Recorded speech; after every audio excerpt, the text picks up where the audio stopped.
Hello, my name is Naomi Neidick with Thrive Intentional Wellness, and I am a certified nutritional consultant and a traditional doctor of natural medicine. Today we're going to talk about hormone imbalance and nutrients that contribute to balancing our hormones. All hormones work together, but two big players in women's hormones are progesterone and estrogen. When there is not enough progesterone when compared to estrogen, it is called estrogen dominance, and this is what leads to some of the undesirable symptoms. There are several things that can be done to address these imbalances, and today we're going to touch on 5 common nutrient deficiencies. I do go into more detail on balancing hormones in my Balancing Hormones Naturally course found on my website. The first common deficiency that we're going to talk today about is magnesium. Magnesium is a very important mineral, and up to 80% of Americans are deficient in this. Here's some symptoms of magnesium deficiency, including headaches and low stress tolerance, insomnia. It's one of my first go-to supplements when experiencing things including hormone imbalance. It is also important to note that your body needs and uses more magnesium when you're under a lot of stress.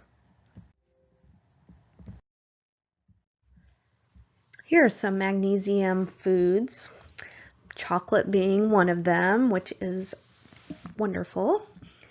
And it is one reason why we crave chocolate before our cycles. It's actually the magnesium that our body is needing.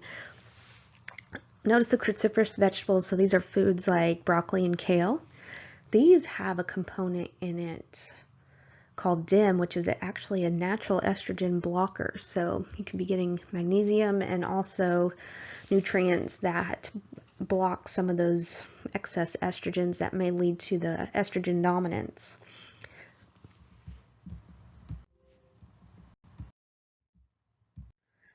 Because farmers do not replenish the soil like they used to, you may still need to supplement with this important mineral.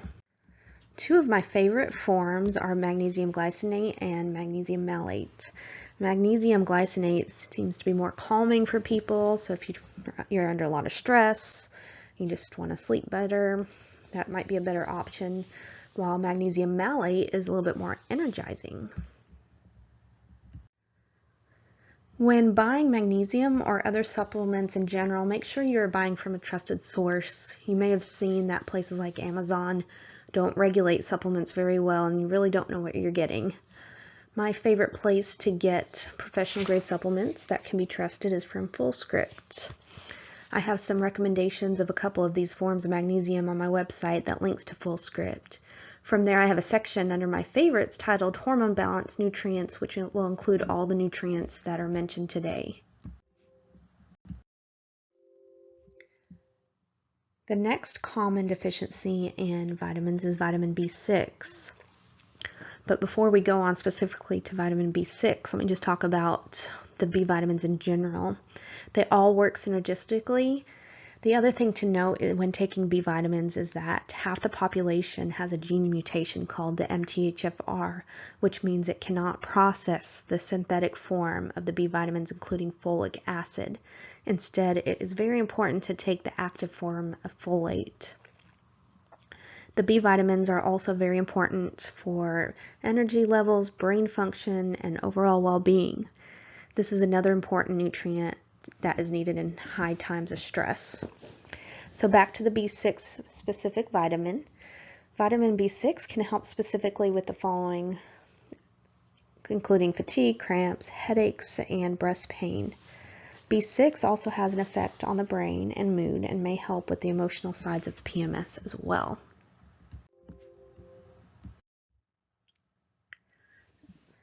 Here are some of the foods that contain vitamin B6, including poultry, egg, liver, and fish.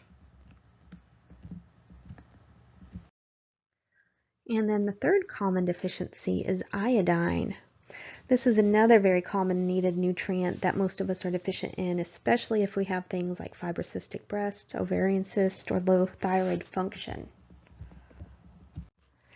Iodine is important for overall breast and uterine health and also helps with estrogen dominance by desensitizing the estrogen receptors.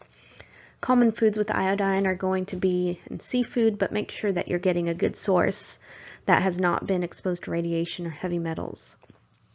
For more information, you may want to check out Lynn Farrow's book on that is called The Iodine Crisis. The fourth vitamin that we're going to talk about today is vitamin D.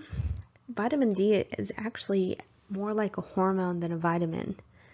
Your body produces vitamin D when your skin is exposed to the UVB rays in the sunlight. And a good rule of thumb when getting sun exposure for vitamin D is to be in the sun for about half the time that your skin would begin to burn.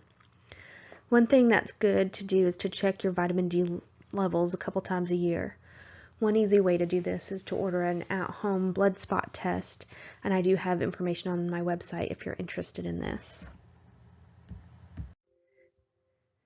Last but not least is vitamin C.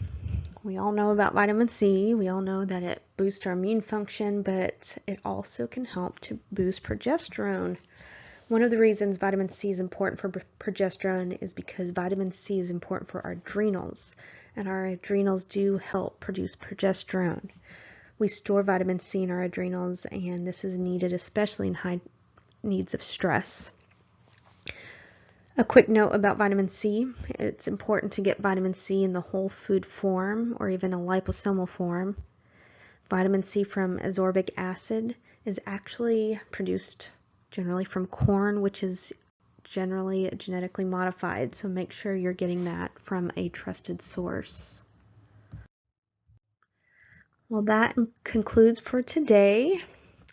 As always, you can find more information at thriveintentionalwellness.com.